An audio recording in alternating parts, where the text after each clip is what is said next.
Good morning, sir. Good morning, gentlemen. How are you, sir? I'm good. How about you? I am pretty good. Right. तो sir कुछ आज मेरे सवाल है। हमेशा आपके पास कुछ ना कुछ सवाल होते ही हैं। मैं देख रहा हूँ कि आप काफी तैयारी के साथ आए हो। हाँ सर, मेरे अधिकतर मैं सवाल पूछता हूँ कि मुझे सीखने में इंटरेस्ट आता है गुड। और आपसे भी मैं सीखना। और ये ऐसा होना ही चाहिए। मतलब जब भी कभी कोई कंफ्यूजन आए लाइफ में तो उसका जवाब हमें ढूंढने की कोशिश करना चाहिए, क्योंकि यदि हमें जवाब मिल गया तो हम और ज़्यादा कॉन्फिडेंट फील करेंगे। पूछिए सर, आपके क्या क्या सवाल हैं? मेरे सवाल है सर कि लोग अंग्रेजी बोलना सीखना चाहते हैं और सीख भी रहे हैं लोग। और जैसे कुछ कंफ्यूजन्स मुझे भी होते हैं और बाकी लोगों को भी होते होंगे। ठीक है, तो मैं चाहता हूँ कि उनके जवाब आप एक एक करके मुझे दें। पूछिए आपका पहला सवाल क्या है सर? तो सर मेरा पहला सवाल है कि अंग्रेजी हमें कहाँ से शुरू करनी चाहिए। भाई, अंग्रेजी तो देखिए आपके बचपन से ही शुरू हो जाती है। ठीक है। बात आ रही है कि अंग्रेजी ये बोलना बोलना सीखने। सीखने की शुरुआत हम कैसे करें, कहाँ से शुरू करना चाहिए। जी सर। देखिए, सबसे पहली बात तो जब आप इंग्लिश बोलना सीखने की कोशिश करते हैं या इंग्लिश बोलने की कोशिश करते हैं तो always start with simple sentences. Right. I am going to market, what are you doing, where are you going, what do you do in the morning, what time do you get up. So उसके लिए हमने course record किया है। भाई वैसे यदि हम language की बात करें तो विशेज और ग्रीटिंग से बात शुरू होती है, जिसके लिए हमने पॉडकास्ट 1, पॉडकास्ट 2, पॉडकास्ट 3, मतलब पूरे यूट्यूब पर 60,000 चैनल हैं, लेकिन हमारा अकेला चैनल है जिस पर हमने बिल्कुल स्टार्टिंग से, बिल्कुल बेसिक्स से आपको इंग्लिश बोलना सिखाया है। तो राइट। शुरुआत आपकी जो होनी चाहिए वो वहीं से होनी चाहिए, बिल्कुल बेसिक से, जिसमें कि आप हेलो हाय करते हुए लोगों से उनका वेलबींग पूछते हुए सिंपल अपना इंट्रोडक्शन दें, दूसरों का इंट्रोडक्शन लें, आसपास की चीज़ों को डिस्क्राइब करना शुरू करें। बेसिक इंग्लिश मतलब जो आपके आसपास में है, सराउंडिंग्स पे है, उसे डिस्क्राइब करना सीखें। बस वहाँ से आपकी शुरुआत हो जाएगी। ठीक है तो सर। शुरुआत करने का तरीका यही है कि आप अपने आप से जुड़ी हुई चीज़ों को बोलना शुरू करें। Like I tell you about my family, I talk about my hobbies, right. I tell you about my daily routine, I went to market yesterday, I want to describe everything. तो मतलब छोटी छोटी चीजों से हमें शुरू कर देना चाहिए। दो दो चार चार लाइनें आप इंग्लिश में बोलना शुरू करें, वहां से आपकी शुरुआत होनी चाहिए, सिंपल सेंटेंसेस से। राइट। यही सही तरीका भी होगा। राइट। सर मेरा दूसरा सवाल है कि अंग्रेजी बोलना सीखने में ग्रामर का कितना रोल है। देखिए, भाषा है तो ग्रामर तो उससे अलग नहीं की जा सकती। राइट। लेकिन इंपॉर्टेंट बात यह है कि जब हम भाषा सीखने की कोशिश करते हैं, जब हम लैंग्वेज लर्निंग की तरफ जाते हैं, तो हमारा पूरा का पूरा फोकस ग्रामर की ओर चला जाता है। क्यों? क्योंकि बचपन से हमारे सबकॉन्शियस माइंड में ये बात डाल दी गई है कि बिना ग्रामर के अंग्रेजी नहीं आ सकती। अंग्रेजी बोलना या अंग्रेजी आ ही नहीं सकती। ये बात किसी हद तक सच है कि ग्रामर इंग्लिश में इंपॉर्टेंट है, लेकिन सोचिए कि जो लोग अच्छी अंग्रेजी बोलते हैं, क्या उनको सारी ग्रामर आती है? क्या मुझे सारी ग्रामर आती है? ये मतलब एक शुरुआती ग्रामर आप अपने स्कूल्स में पढ़ चुके हैं। I am going to market, I went to play cricket last night, या I ate dosa last night. ये बेसिक ग्रामर है। और एक बार आपको बेसिक ग्रामर आ गई तो फिर आपको बहुत ज्यादा ग्रामर पे अटेंशन नहीं पे करनी है, rather pay attention on listening. Right. आप सुनने पर ध्यान दीजिए, जो लिखा हुआ है उसे बोलने पर ध्यान दीजिए, क्योंकि लिखा हुआ है उसके अंदर पहले से ही इनबिल्ट ग्रामर है। जो भी लोग इंग्लिश बोल रहे हैं उसमें इनबिल्ट ग्रामर है। राइट। तो आपको पूरे पूरे सेंटेंसेस सीखने हैं, न कि आपको ग्रामर पे ध्यान देना है। आप यदि हिंदी भाषा को देखें तो जब बच्चे का एडमिशन होता है किसी स्कूल में, वो 2.5-3 साल का होता है। अब उसे ग्रामर तो नहीं आती, हाँ बिल्कुल नहीं आती। बिल्कुल नहीं आती, लेकिन वो फिर भी बोल रहा होता है। क्यों? क्योंकि उसने जो कुछ भी सुना है वो सब पूरे पूरे सेंटेंसेस में सुना है। हाँ क्योंकि घर मम्मा, पे। जैसे हमारे स्कूल में बच्चे आते हैं 2.5-3 साल के, तो वो बोलते हैं मम्मा मुझे कैंडी लेनी है, हम्म। मम्मा इधर आओ ना। तो उसने उसको इन सब सेंटेंसेस के ग्रामर तो पता नहीं। और आपने भी हिंदी को ऐसे ही सीखा था। जो अंग्रेजों के बच्चे हैं वो भी डायरेक्ट सेंटेंसेस सीखते हैं। तो आपको सेंटेंसेस सीखने पर ध्यान देना है, ग्रामर पर कभी भी नहीं।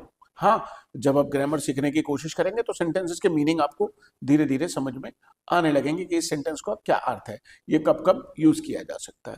राइट। तो don't pay too much attention to grammar, क्योंकि ग्रामर इतनी बड़ी है कि यदि आप ग्रामर में फंस गए तो आप इससे ही निकल नहीं पाओगे। इसीलिए शायद मुझे लगता है कि सर स्कूल में कॉलेज में जो बच्चे पढ़ते हैं वो भी अंग्रेजी ठीक से बोल नहीं पाते जी, क्योंकि वो ग्रामर के खेल में लग जाते हैं। ग्रामर के खेल में क्या, ग्रामर के मतलब ग्रामर सीखने में लग जाते हैं। और जो चीजें भाई बचपन से बताई जाएंगी, जैसे बचपन से हमारे बता दिया गया कि बेटा ये बिल्ली ने रास्ता काट दिया है तो अब तुम्हें नहीं निकलना है, तो ये हमारे सबकॉन्शियस माइंड में फीड हो गया। हाँ, फीड हो गए। तो हम जब भी कभी बिल्ली रास्ता काटती है तो हम रुक जाते हैं, अधिकतर रुक दूसरों जाते को निकलने का इंतजार करते हैं, यार कोई तो निकलेगा। हाँ, और मैं बिल्कुल। तो ऐसा मानता हूँ कि यदि बिल्ली ने रास्ता काट दिया तो बिल्ली जरा जल्दी में होगी बिल्ली जल्दी में होगी। अच्छा, अब सवाल एक और अंधविश्वास है कि कौन सी बिल्ली ने रास्ता काटा, ब्राउन कलर की बिल्ली ने, ब्लैक कलर की बिल्ली ने, व्हाइट बिल्ली ने।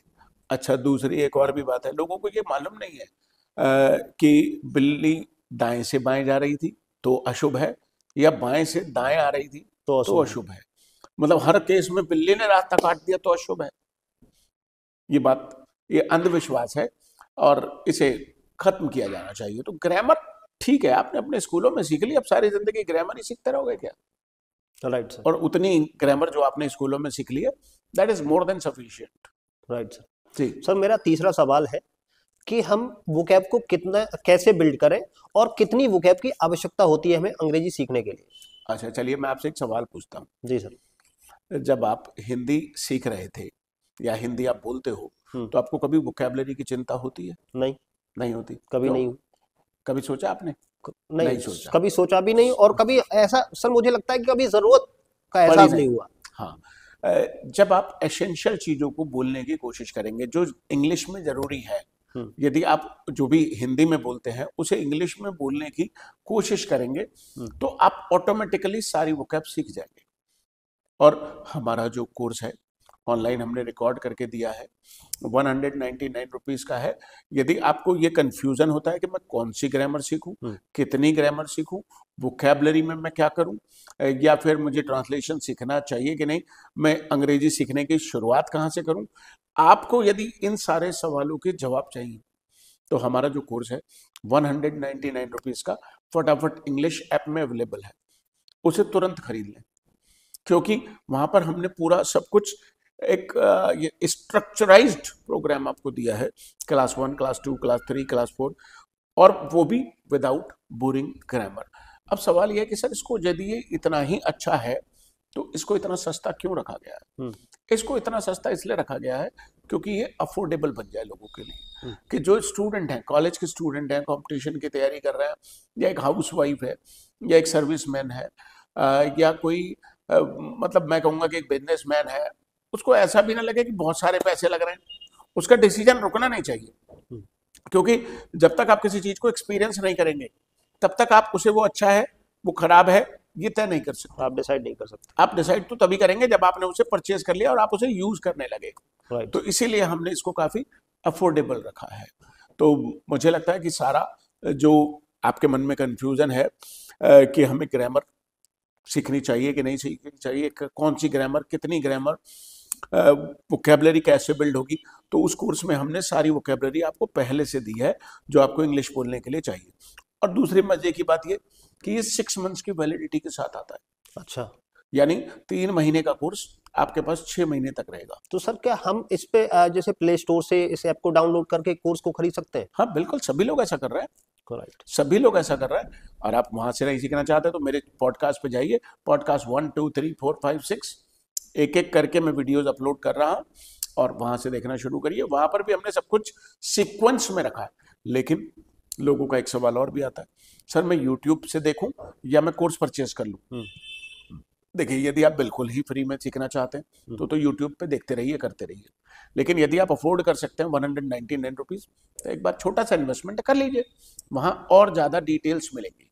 वहाँ वर्कशीट्स हैं। और मुझे भी लगता है सर डिटेल में भी होगा, और मुझे लगता है जो आपने ऐप बनाई है जिसमें कोर्स डाला है वहां पे स्टेप बाय स्टेप डाला होगा, स्टेप बाय स्टेप तो यहाँ पर सीक्वेंस भी के हिसाब से डाला होगा। सीक्वेंस में, और स्टेप बाय स्टेप तो यहाँ पर भी है। अच्छा, लेकिन यहाँ पर थोड़ा शॉर्ट वीडियो है, वहां पर थोड़ा लॉन्ग वीडियोज है, और वो बहुत स्ट्रक्चराइज्ड है, बहुत ही स्ट्रक्चराइज्ड है, और उसको हमने बड़ा सिस्टमाइज किया है।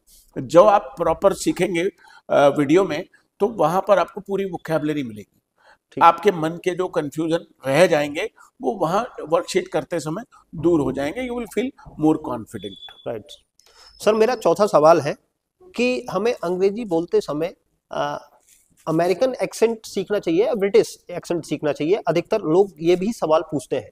हाँ, ये एक बड़ा कंफ्यूजन है कि भाई अमेरिकन एक्सेंट सीखें या ब्रिटिश एक्सेंट सीखें, कौन सा हमें सीखना चाहिए और कौन सा बेहतर है? कौन सा बेहतर है? देखिए, बेहतर तो कुछ नहीं होता। आपकी भाषा, यदि आप उत्तर प्रदेश में रहते हैं तो अलग टाइप की होगी, ठीक है। आप दिल्ली में रहते हैं तो अलग टाइप की होगी, मुंबई में रहेंगे तो मुंबई एक्सेंट अलग हो जाएगा, ठीक, राइट? तो कोस कोस पे बदले पानी और 30 कोस पे बदले वाणी। भाषा का जो एक्सेंट है ना, वो तो जगह जगह बदलता ही रहेगा। हिंदी भाषा का एक्सेंट यदि हम देखें तो हिंदी भी बिहार में अलग तरीके से बोलती है, गुजरात में अलग तरीके से हिंदी बोलती है, महाराष्ट्र में अलग तरीके से बोलती है। तो हिंदी भाषा ही अलग अलग स्टेट्स में बदल जा रही है। फिर ये तो एक इंटरनेशनल लैंग्वेज है, तो न तो आपको अमेरिकन एक्सेंट कॉपी करना है, ना आपको ब्रिटिश एक्सेंट कॉपी करना है, आपको कॉपी करना है इंटरनेशनल एक्सेंट। यानी भाई यहाँ से कोर्स करने के बाद या सीखने के बाद आप, ऐसा तो है नहीं कि आप विदेश में चले जाओगे। हाँ, ऐसा तो है नहीं कि आप विदेश में चले जाओगे, आप अमेरिका जा रहे हो या आप ब्रिटेन में जा रहे हो, ऐसा तो बिल्कुल भी नहीं है। हाँ, बिल्कुल ऐसा नहीं है। राइट? तो आपको अमेरिकन एक्सेंट की परवाह नहीं करनी है, आपको ब्रिटिश एक्सेंट की परवाह नहीं करनी। आपको सीखना है एक ऐसा एक्सेंट जो देश में और दुनिया में सब जगह काम आ जाए। राइट, इसे हम कहेंगे इंटरनेशनल एक्सेंट। International accent. और आपको मतलब एक इंडियन एक्सेंट या फिर हम कहेंगे इंटरनेशनल एक्सेंट पर फोकस करना चाहिए। जो हमारी क्लासेस हैं उसमें हमने जो फॉलो किया है वो इंटरनेशनल एक्सेंट है। राइट सर, मेरा लास्ट सवाल है कि अंग्रेजी सीखने के लिए हम लोग फ्लुएंट कितने समय में बन सकते हैं? इंग्लिश बोलना सीखने के लिए यदि आपको थोड़ा थोड़ा आपने इंटरमीडिएट तक इंग्लिश पढ़ रखी है तो मुझे लगता है कि 3 मंथ्स काफ़ी है। और ज़्यादा फ्लुएंट होने के लिए और ज़्यादा कॉन्फिडेंट होने के लिए 6 months is more than enough. रोजाना 1 घंटा लगाएं, वीडियो देखें, वर्कशीट करें, वीडियो देखें, वर्कशीट करें, कुछ यूट्यूब की वीडियोस देख डालें, तो 6 months period is more than sufficient यदि आपको थोड़ी बहुत इंग्लिश आती है। हाँ, यदि आपको बिल्कुल इंग्लिश नहीं आती है तो आई टेक मतलब it will take almost 1 year और मे बी मोर, 1 से 2 साल लग सकते हैं। लेकिन यदि आपने हाई स्कूल पास किया हुआ है और यदि आपने 12th पास कर रखे तो 3 months to 6 months is more than enough. Daily invest कीजिए 1 घंटा और you will be fluent in 6 months. Thank you very much sir, you explained nicely. आपने बहुत बढ़िया तरीके से मेरे कन्फ्यूजन्स भी दूर किए हैं और लोगों के भी कन्फ्यूजन्स दूर किए हैं।